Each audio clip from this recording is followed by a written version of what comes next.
So good morning, everybody, or good afternoon, depending on where you are, and welcome to this Hachette Learning webinar.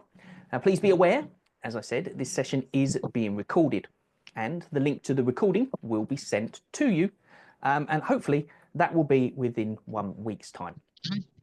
Now, please feel free to share the recording with any of your colleagues who you feel may benefit from the session, because it is an open session, of course. Please ensure that you have selected the everyone as the recipient in the chat box. If you have a technical query, then please feel free to direct it to me. But if you want to ask a question, select everyone as the recipient so that everybody gets to see that question.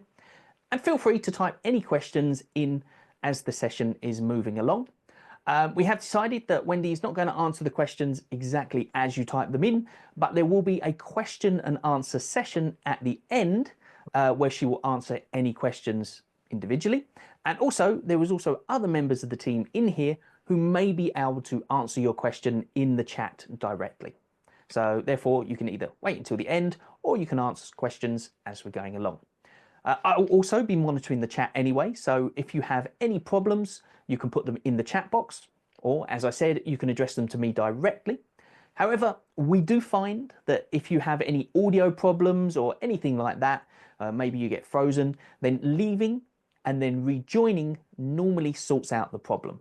And as it's recorded, you don't have to worry about missing anything. Please do not share your email in the chat. That's very important for security reasons. And please also ensure that your microphone is muted throughout unless the speaker, that's Wendy, asks you to turn it on. Please note, this event is not an official Cambridge International event, and therefore the views and messages shared are not representative of Cambridge International. I hope you enjoy this Hachette Learning webinar. Thanks very much, and it's over to Alison to introduce today's speaker. Hi there, thanks Ian. If I could have the next slide. Oh, sorry, just bear me 1 second. Okay, I'm Alison Schrecker, the lead product manager with responsibility for our new publishing for Cambridge Business, Economics and Accounting. Our just published Cambridge IGCSE Business Students book, endorsed for the Cambridge Pathway, is now in its 6th edition. Next slide, please. There is also a workbook and digital teacher's guide, also just published.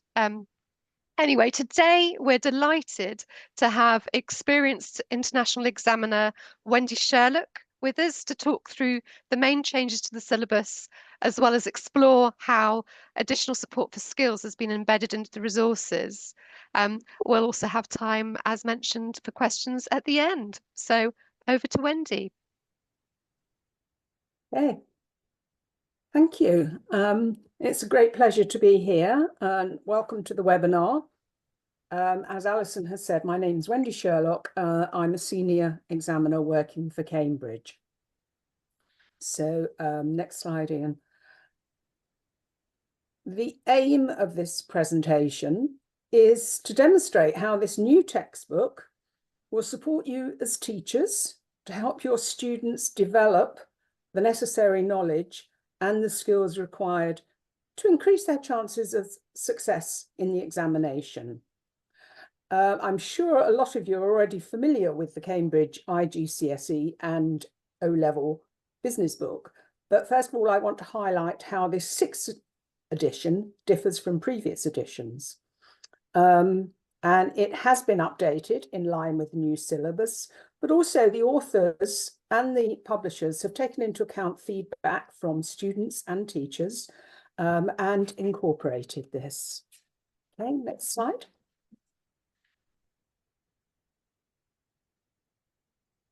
So first of all, you will know that the syllabus has been updated. First teaching starts in September 25 for examination in 2027.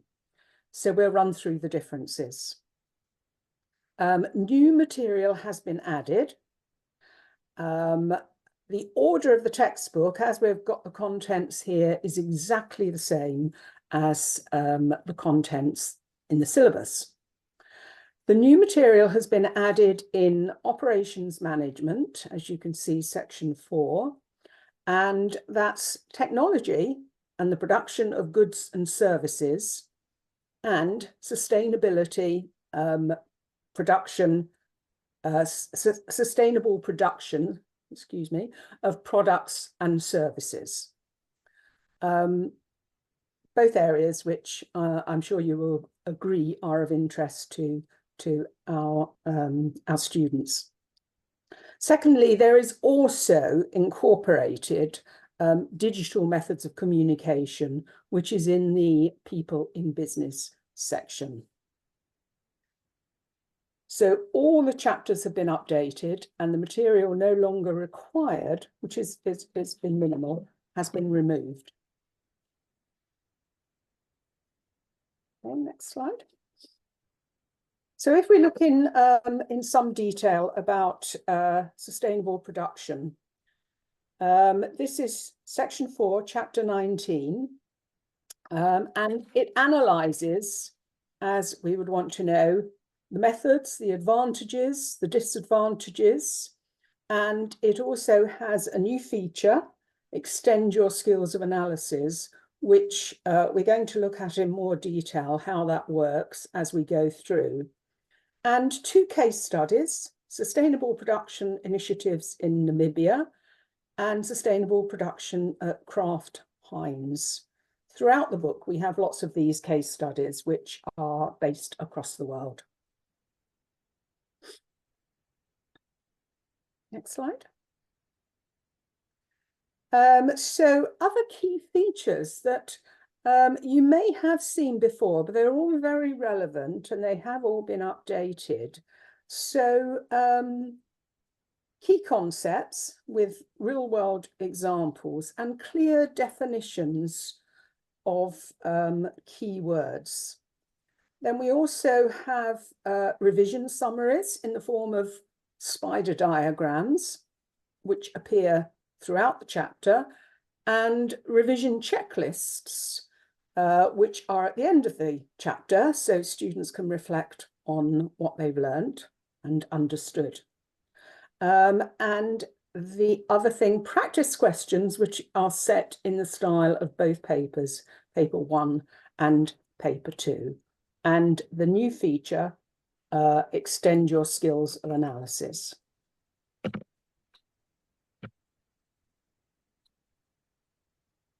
So the skills remain exactly the same. They're the ones we've always worked towards: knowledge and understanding, application, analysis and evaluation. And in the textbook, all these skills are addressed.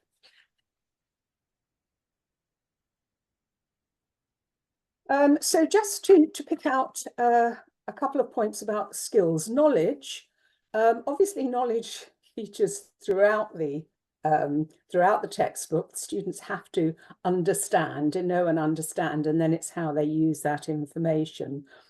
But in paper 1, there will always be a question that asks for a definition. So learners must use business terminology when they're doing this. So the example here, there's definitions throughout the book. Piece rate is an employee payment method that is paid for each unit of output produced. Lots of students just write piece rate is for what work you do. That's not enough for 2 marks. It has to be using business terminology. Okay, thank you. Application, the second skill. Application is not just referring to the name of the company. So we have a case study here, and there's, as I say, there's case studies throughout. So if they were to just say, oh, years, that's not going to get them application. But there are things in there which are application, such as what does it do, when was it set up, which countries does it operate. So all of those things would be application. Thank you. Analysis. Now, this is the new feature. Analysis and evaluation are actually quite hard, and I'm sure you will agree, for your students to get to grip with. This new feature, extend your skills of analysis, should definitely help with that. So it's a sort of scaffolded example of how students can use and develop their analytical skills. We're looking for them to develop their answer and then show the impact or the consequence on the business. So if we were looking at this question, it asks for an advantage of using meetings. And it says the type of company, it's a production company that makes bicycles. So the first part of the answer is meetings allow for two-way communication. Yes, that shows knowledge, that's good, but it doesn't show any analysis. So it needs to be extended and developed. By holding meetings with employees who work in the factory, managers can explain a message about new techniques to manufacture bicycles. They've also got their application in there, and ask for feedback to make sure the message was clear and has been understood. So that is definitely analysis. It's saying why they're having the meeting, why it should be two-way. But we want to go a little bit further because we want to know about the impact or the consequence on the business. So then it says, I'm reading it out to you because I know it's quite small. By providing feedback, employees can be more involved in communication, and being asked for feedback can improve their motivation, and it therefore can increase the output of the products. So we've got the impact on the business. We've got what we call a chain of analysis. So this means that, or this can then lead to. And that is a very good analytical answer there, which has been sort of built up, and you can teach your students to do that.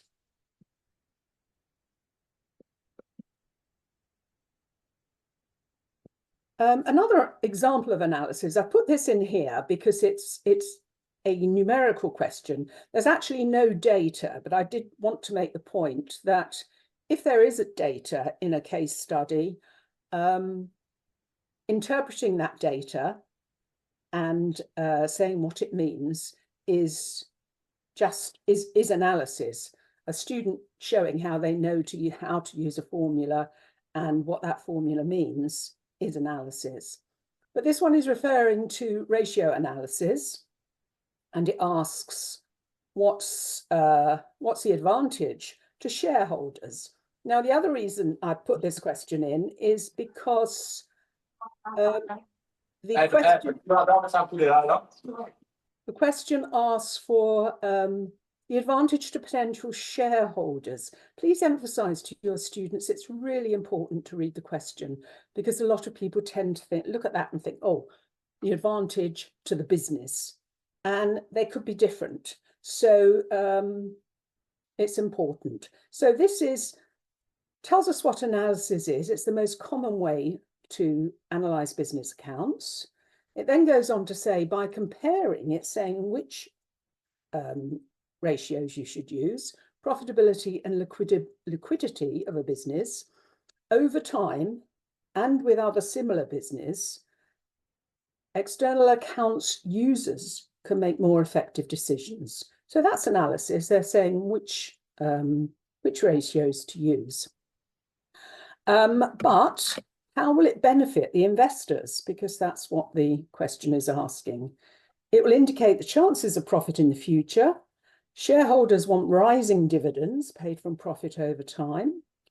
Liquidity ratios indicate how the business is able to meet its short-term debts, and investors are unlikely to buy shares in a company with very low liquidity.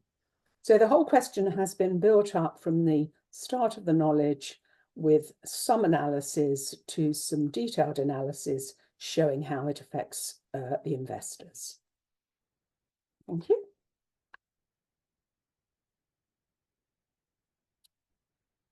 Okay, evaluation, again, one of the hardest skills to develop. It's a skill that demonstrates supported judgment, and learners find it really difficult, I have to say, particularly in paper 2, to get the highest level marks. I'm talking about the 12-mark questions. So students have to make a decision, reach a conclusion and make a recommendation. But before that, they have to put forward a balanced argument. So it might be the advantages, disadvantages, it might be strengths and weaknesses the question's asking for. But there are, throughout the books, throughout the textbook, lots of tables which talks about the advantages and disadvantages. And this particular one is of a company being ethical. So this helps students, and it's a very good idea, you know, either to have a discussion in the classroom, which of these do you think is more important? Because students have to justify their case in the context of the business they are reviewing. So if you've had a discussion about, well, it's good publicity for making an ethical decision. However, prices might have to be higher than those because of the higher cost of suppliers. And some consumers aren't interested in high prices. So there's lots of good discussion, and then students amongst themselves, or they can write their answer, can then make their decision. Incidentally, they do have to make a decision. Please do say to your students, don't sit on the fence. Don't say, well, this is quite a good idea. However, this is also quite a good idea, because the answer is wanting a recommendation. Thank you. And this is another opportunity within the textbook to demonstrate evaluation. So there's lots of what do you think challenges, and it's gives them the opportunity for for and against arguments. So this is relatively small. It tells us a little bit about a company. It's a large international business. It has a large marketing budget, but at the moment it uses advertising, television and billboards. And the question is asking, do you think these methods of advertising are the best methods to use, or should it change them? Again, a good question to throw out to your class, get them to come up with some ideas. If they're saying it's the best method, then ask them to support it.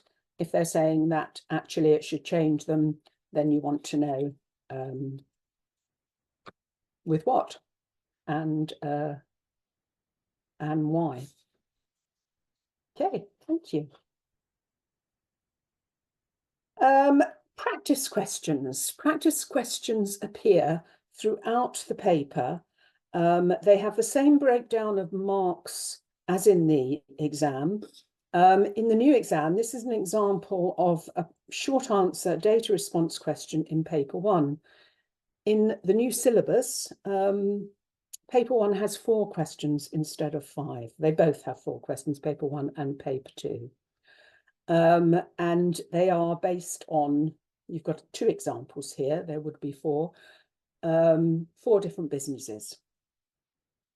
So again, it's a good example to give students the opportunity to answer using the keywords, which are also listed in the textbook, the key command words: define, outline, explain, and then a sort of do you think with a justify, which is your evaluation. Students understanding those keywords know what they have to put into the exam. So it's important, but there is a list right at the front of the textbook. So okay, thank you.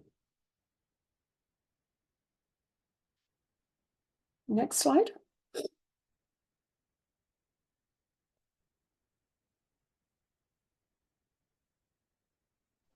Next Right, slide. we have a please. technical issue here. It doesn't seem to want to move. Oh, wait, it's Okay. moved too many times now. Hold on one That's second. all right. Okay. It was from here, was it? And then the next one after here. Yeah, this is the next slide. Yes. Oh, that's the next slide. Okay, This is right, the we'll next leave it for now. slide. Yes. Okay. Thank you. So, yeah, this is an example of a practice question for paper 2.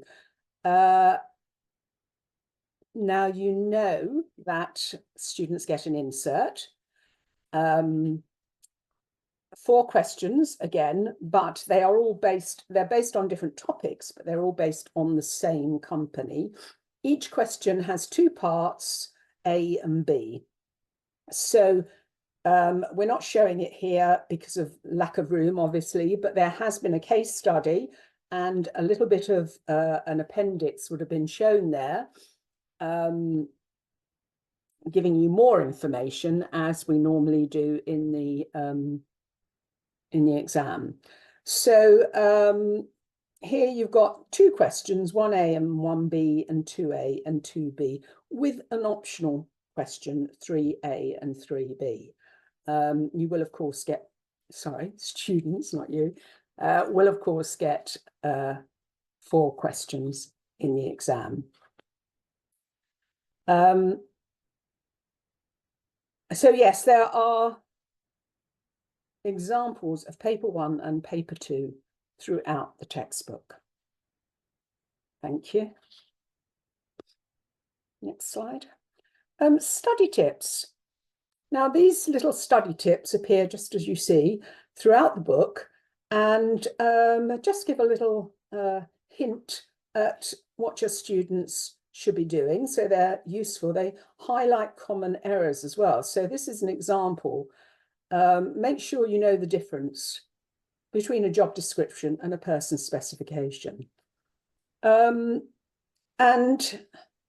as teachers, you may think, oh, that's very obvious, but students very often get these confused. And obviously they're going to get questions wrong. So it's really quite important. And there, you know, there's quite a few of these. So another very common one is cost and price. Students are always confusing cost and price. So these little tips are throughout the book and just really for reinforcing as you go through. Thank you. Calculations to learn. So there are calculations, formulas for each calculation in the syllabus, and there's a worked example for each. So all the calculations that they need to know, which are in the syllabus, will be in the textbook, and it will show you what they are, and it will give you a worked example with some information. So again, very useful. It's an area that probably some students are excellent on their calculations, but some students are weaker, and this is very important. Okay, thank you. Next slide.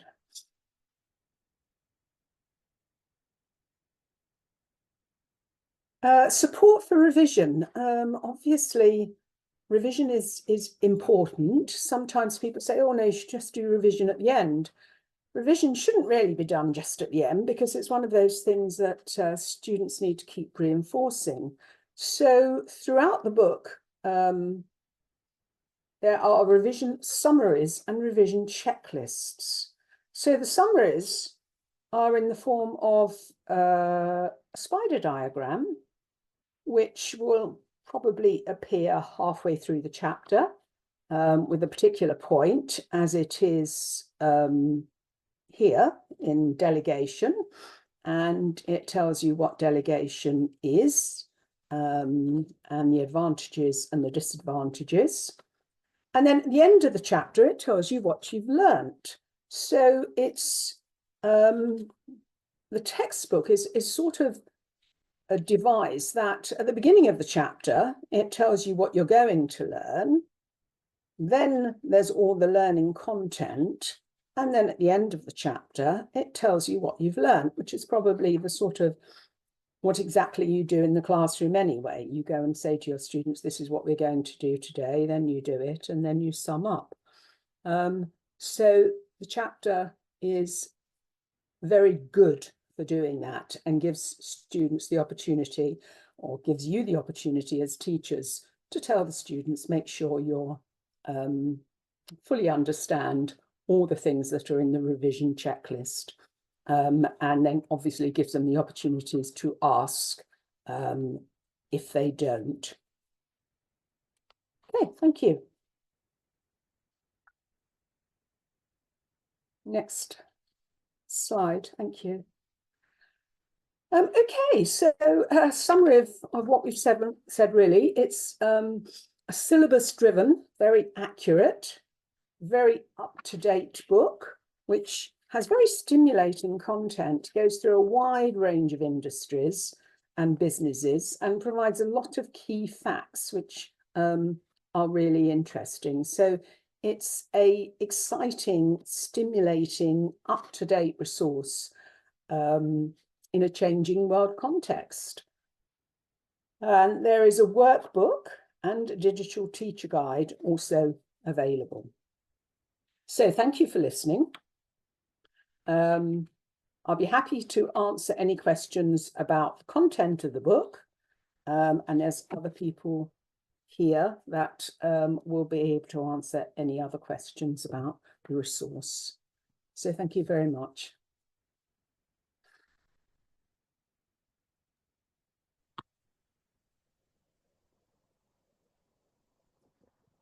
Fantastic. Thank you very much, Wendy. We've had a few questions in the chat here, so if you don't mind, I'll try and read some of them out to you.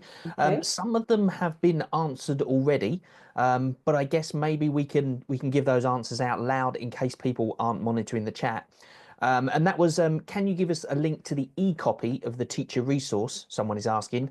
Is it available normally, please, as we don't have the hard copy in Mauritius? That one's already been answered by Vicky. She said you can order the free trial to boost the teacher's guide here. So there's actually a link in the chat. So anyone that would like to get that free trial of the Boost Teacher's Guide, then just go to that link in the chat and you'll be able to get one of those. Let's have a look here. Somebody says, we use the old version of your book. My school has ordered from the new set of books for the next academic year. Will we be given the new edition, though we weren't aware of and didn't order the new edition? So I guess they ordered the books again, but they want to know, will they get the new edition instead of the one they've ordered, essentially? My answer to that is I would assume so, but I'm not sure whether, yeah, I would have thought anyone ordering the book, whether Alison can confirm that. Oh, hold on. No, somebody's answered that already. To find out more about these new resources or to order free ELN inspection copies and Boost trials, visit the website here. So they've given a website for that. Is that what you were going to say, Vicky? Sorry, I interrupted you there. I was just going to say, I think somebody from the sales team will get in touch with the school that's ordered and see if we can replace the old ones with new ones.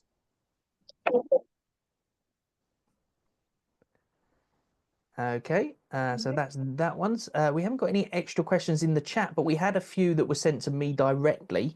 This person would like to know, how do the resources help students who have English as an additional language? Well, I suppose the answer to that is the majority of our students do have English as we're an international examination board, and the majority of our students come from all across the world. So English is a second language. And the authors have worked with the editors to ensure that the language is accessible while still meeting the rigors of the syllabus. The syllabus is also very language accessible, and all the key terms are explained in a EAL friendly way. There's also a comprehensive glossary at the back of the book, and there's additional support in the digital teacher guide, which includes videos and additional guidance and resources. So I don't think there'll be any problem with language there. Okay, someone says it appears we can only buy through the school and not individually. Is that correct? I'm not sure, Vicky. I don't understand. Yeah, I think for the Boost Teachers Guide, which is an online subscription, then they would need to buy that through the school. But obviously the students' book and the workbooks they can buy individually if they want to. Okay. Okay, we have, hello, the questions in the book are sometimes different from how the questions are asked in the exams paper. Mostly the questions part, and then it's brackets E. I'm assuming that means something to you. Mostly the application part. Thank you for clarifying. So, I'm not sure on that one, what that means. Yes, I'm not sure actually. The questions in the book, in this 6th edition are the same.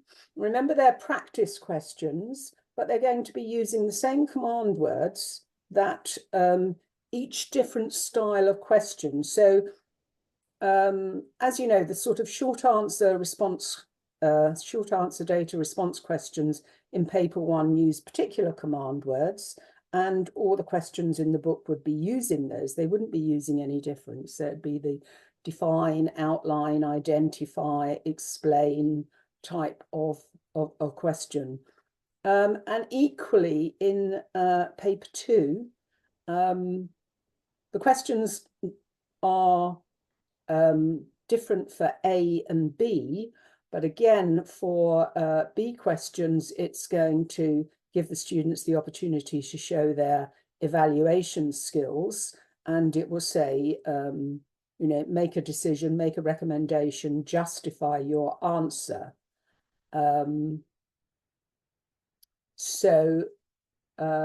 Yeah, I would say they are the same. There isn't anything that's going to be different from the exam. Okay, perfect. And can you still use the previous 5th edition? Yes, you could. You could go onto the Cambridge website, which lists the changes. The changes are not huge. There are the additions that I mentioned at the beginning of the presentation, which is the sustainability chapter. So that won't be in the previous edition. And the other content, I would say, is very subtly different. And obviously, from my experience and your experience, it's best to give students what they need.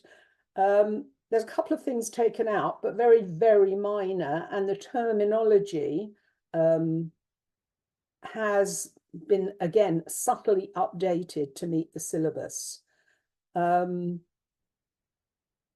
changes such as the syllabus code 2064 and the title, which is now business as opposed to business studies.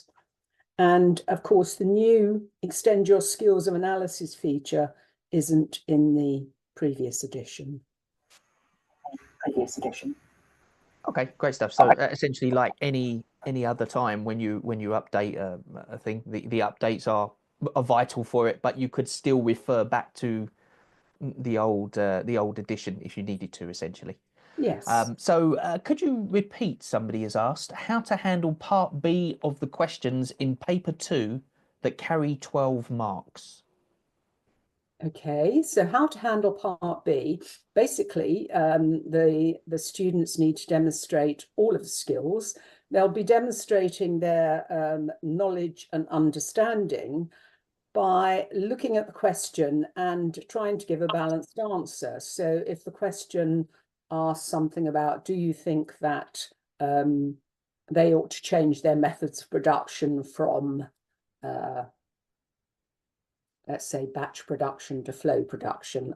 That's a very simplistic example, but so they need to answer that. So they're using batch production because this is what they're producing. If they were to change to flow production, so they have to look at the both sides of using one. So one is going to be much more capital intensive. There may be reasons, therefore, for losing staff. The other one, not so much, but again, it depends on what they're producing if the things come in a batch. Then they've got to, it's the evaluation. The evaluation, then they have to make a decision, and they have to say why they're making that decision. So really, a student needs to extend their answer by saying, in the light of something to do with this company, maybe in the light that this company wants to compete in a different market, it might be better for it to invest in machinery, become capital intensive, and move to flow production. In this way, they would therefore be producing more, and they would gain a greater market share. So I would suggest this is what they should do. So they've come down on one side, they've given reasons for it, they've put it in the context of the company, and yeah, they should go into the higher marks, hopefully. The sort of 9 to 12 evaluation marks. Marvelous. Okay, I think that answers that question.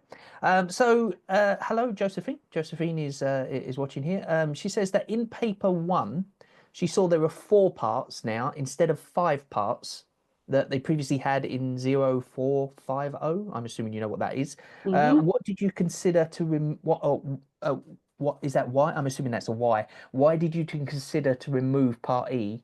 And how can we best help students struggling with the English language in business studies? Well,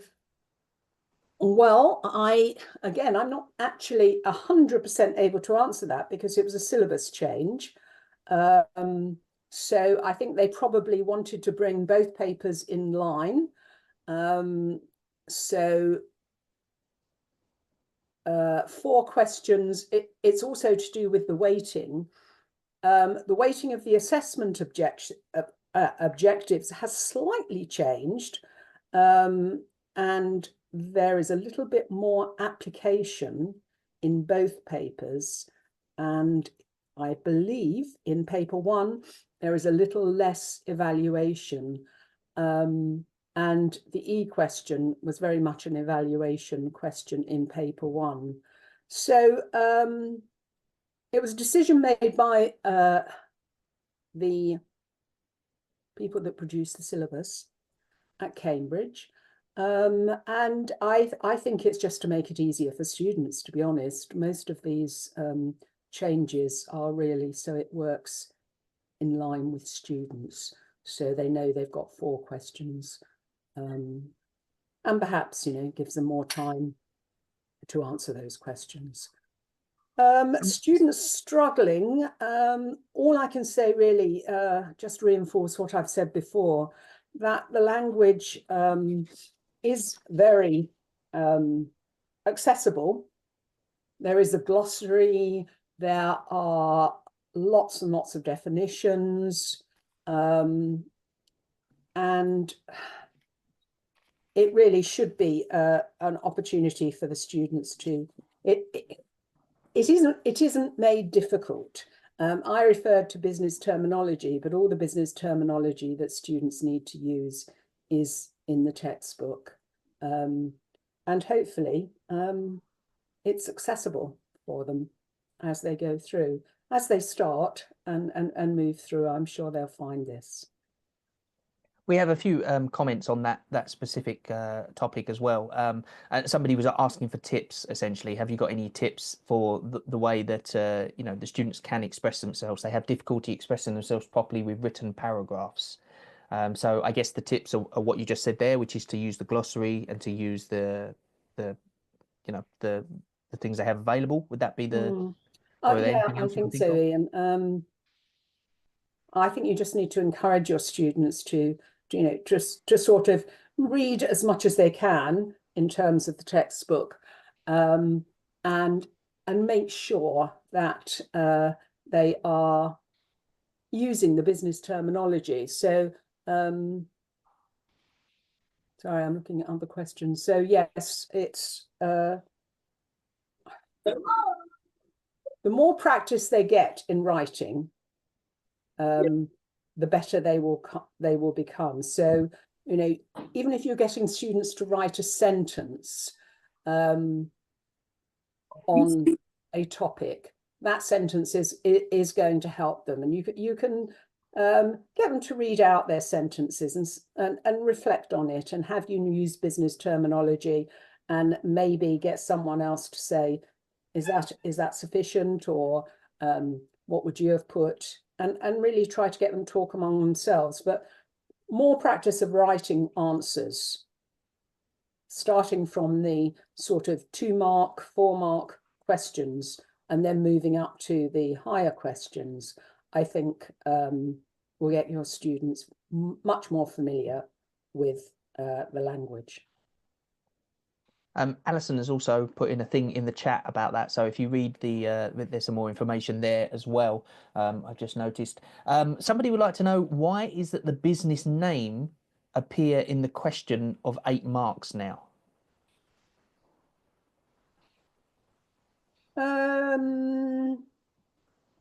Why doesn't the business name, are they asking? It says, why is it that the business name appear in the question of 8 marks now? And then it's got brackets, S&S Bloom, closed brackets. So I don't really understand the question. I thought you might do so. Well, if the business name appears, it means that they want the student to apply their answer. So that's the clue to say this is an applied question. In paper 2, all the questions are going to be applied because they're based on the insert. In paper 1, not all the questions are applied, because you've got questions like define a person specification or something like that. That's a generic question. And but if the name, they're asking you to write your answer in the context of the business. It only needs to be something like they manufacture bicycles, or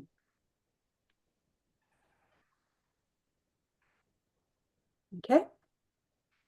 Okay, I think that answers that question. Patience, yes, you will get a recording of this meeting. And somebody has asked specifically, can they get the slideshow? I'm not sure if that comes in your email. Maybe one of you guys can let me know for sure. But if not, anyway, obviously the recording is essentially the slideshow anyway. So therefore you will see all the slides and you'll see everything that Wendy was talking about. But maybe Alison would know more about whether or not you get that as an extra piece of material, so to speak, when it comes. Let's have a look here. Again, part E previously was a generic question. Now it seems the application is needed. I don't know what that means. Maybe you. It will be needed if they have the name of the company. Yeah. Ah, okay. So that's referring to that specific question, I guess. Okay. Yeah. Let's have a look. I think that's pretty much it in terms of questions. If anyone else has got any questions, then feel free to add them to the chat right now, because we're getting on with time a little bit. Let's have a look. No, I think that's all the questions that I can see. So therefore, I think we're going to hand back to Alison now, who's going to do some closing remarks. And if you do have any questions, feel free to pop them in the chat anyway, and we'll still be able to answer those after Alison has done her closing remarks. Okay, thank you, Ian, and thank you ever so much to Wendy. Ian, if you could just go to the next slide for me, please. I just wanted to alert you, we have 2 more free webinars coming soon, one for accounting and one for economics. So if you also teach these and are interested in these, please do scan the QR codes on screen, or I think we can just pop those in the chat for you. So please do sign up to those. And then next slide, please.